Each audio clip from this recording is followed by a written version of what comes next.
As you may know, the city of DeKalb requires its mayor to deliver remarks publicly on the state of the city each year. I'd like to take a few minutes to comment on a number of topics that have captured the attention of our community during the past year, and then to provide some personal thoughts on just what we can expect in the year ahead. It was just 6 weeks ago in early December when NIU President Lisa Freeman and I appeared on a program sponsored by the DeKalb Chamber of Commerce. We called it the State of the Com University, and the presentation dealt with three topics that we both felt impacted everyone in this college town. Those three were coronavirus, social justice, and economic growth. I'd like to share several observations on those arenas, in addition to a few others during the next few minutes. You know, it's been said that change is a constant. Gosh, is that ever true with the coronavirus and how it has impacted every man, woman, and child on this planet? Here in DeKalb, we've struggled with keeping our residents safe and healthy while still helping to allow our businesses the ability to carry out commerce. Now, I don't know if we've succeeded completely on either count, but I can honestly say that it isn't from a lack of trying. Since March of last year, COVID has been at the center of attention in our community. Every day, we've been trying to balance the health risks with the economic impacts. Schools and parents struggle with how and where to educate our kids. Our small businesses are the heart of our community, and they've been very, very hit hard by this pandemic. I'm so impressed with how these businesses have pivoted and how they've really made it work under the extreme limitations placed on them. From the get-go, a group got together to see what could be done to help these businesses, and DeKalb County Unites was born.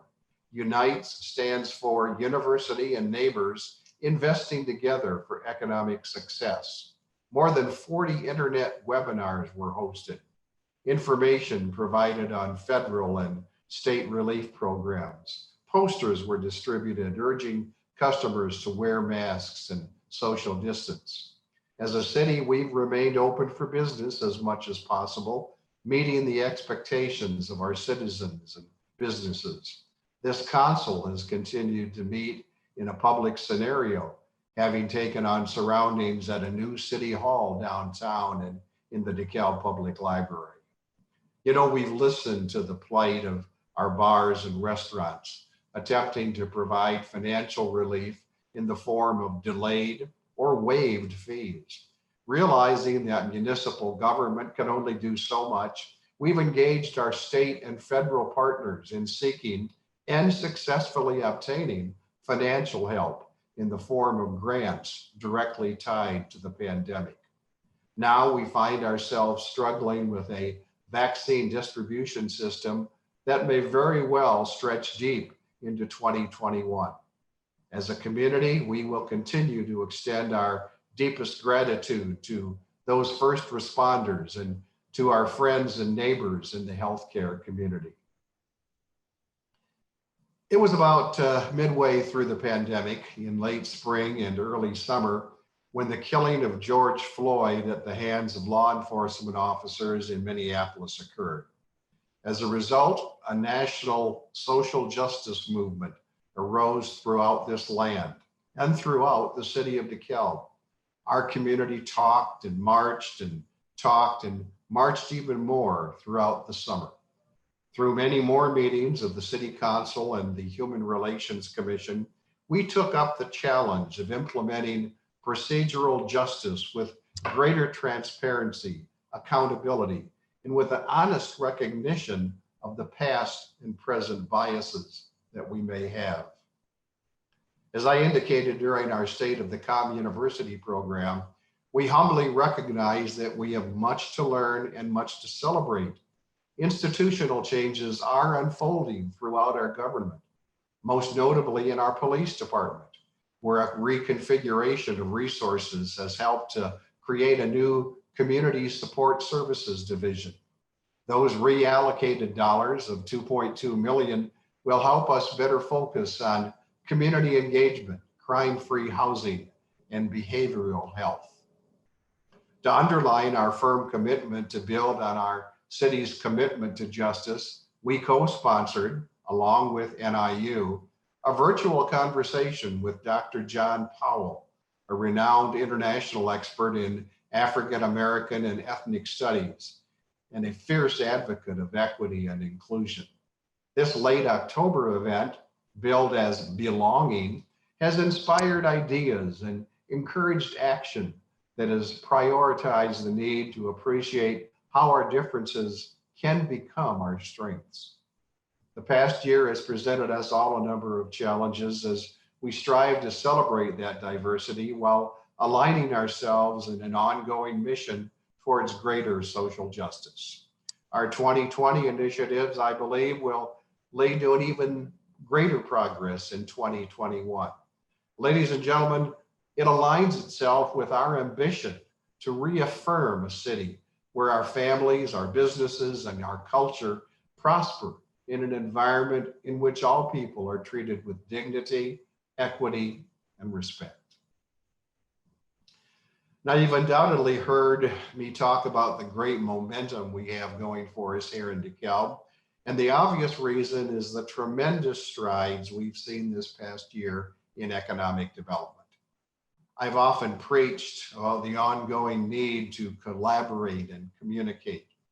There may have been no greater testament to that than what's happened to bring Ferrara Candy and Facebook to DeKalb.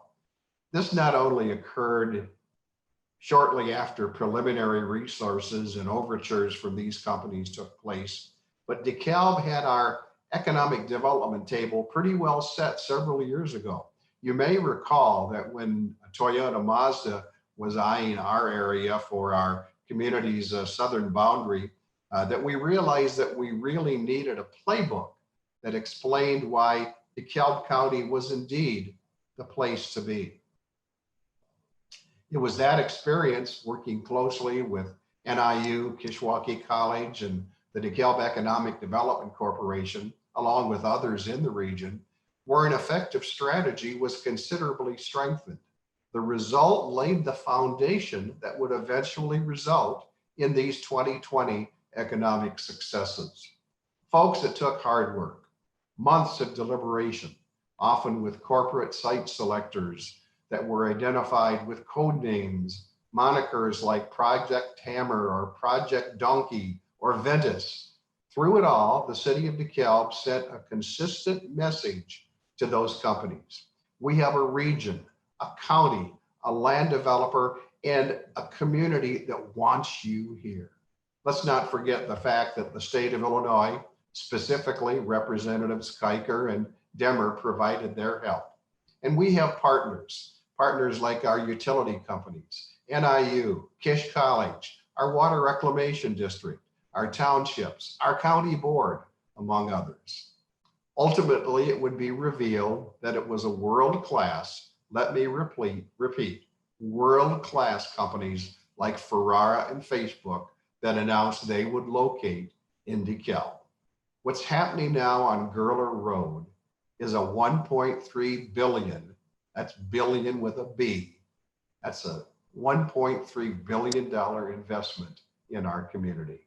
Now, those are major bucks, but let's not forget about the investments that continue to be made in downtown DeKalb and in areas along Sycamore Road. Pardon the pun, but the cornerstone of much of this happening could very well be linked back to Pappas Development's cornerstone project at First Street and Lincoln Highway. Now, there are opponents to tax increment financing, TIF, I'll admit, but what this city has done in utilizing TIF in the right way has added significant punch to the economic momentum that is happening right now. Anchoring downtown improvements has been the remarkable redo of the Egyptian Theater. During the past year, we've seen Plaza DeKalb take shape at the corner of 2nd and Lincoln Highway. Agora Tower at 4th and Locust, soon to develop in the old Moody property. The opening of Hilton Home 2 Suites on Annie Glidden. The Isaac Suites on the southwest corner of Route 23 and Oakland Drive. the expansion of Wehrle Custom Fabricating off of Harvestor Drive, the opening of repurposed properties that now house Aldi's, and new construction on Pizza Hut on West Lincoln and Raising Cane's Chicken on Sycamore Road. These are but a few examples of growth in our community. Added to the excitement of this year's economic development is the move to City Hall, to our classic character surrounding downtown. Next spring, we look forward to the new Johann DeKalb Suites. That's a 3-building development where our former municipal building withstood the 52-year test of time. You know, we're pleased to see that NIU is looking westward as plans turn into reality for the Northern Illinois Center for Sustainability. This, coupled with the growth of our DeKalb County Community Gardens organization, along with the recently announced Syngenta facility near Malta, these will all serve to enhance our region's emphasis on the commercial power of renewable energy as we meet the challenges of feeding our population and effectively managing our natural resources.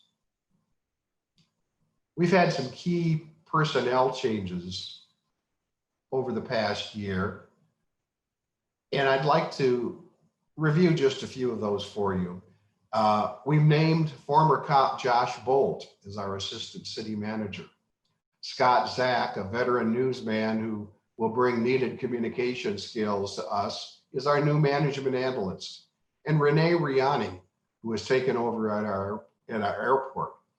We expect continued enhancement at DeKalb Taylor Airport, both in traffic and physical improvements. Now we really need to get more of our county communities to help us to financially grow that airport even more. While I previously mentioned our police department, let's not forget to mention the great job that Bob Riddell has done as our acting top cop.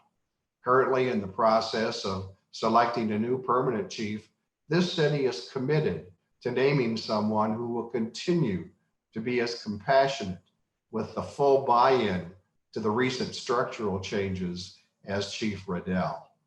And I'd be remiss if I did not mention our city manager. Under Bill Nicholas's leadership over the past 2 years, we have literally been able to do a heck of a lot more with less. Even though we've now brought on several new employees, our total full-time equivalent number is down 205 today. You know, early on, Bill made some serious cuts as we struggled with personnel costs. And these included staff reductions, well-structured union contracts with fire, police, and AFSCME, and a 2021 focus on possible ways to rein in rising insurance costs. You know, it'll be up to our city council, working alongside the excellent advisory capacity of our various boards and commissions, who will assist Nicholas and his staff as the city of DeKalb continues its momentum, this momentum that's now in our grasp. This momentum includes the continuing effort of folks working on our Annie Glidden North revitalization. Now that we've torn down Campus Cinema and 912 Edgebrook, added $650,000 in funding for fiber optics, lighting, and other human service assistance. And most recently, we created the special services area in that Hunter Ridgebrook area. As I conclude this state of the city, allow me to reflect for just a second on how much I've enjoyed my term as your mayor, which will be concluding in just a few months.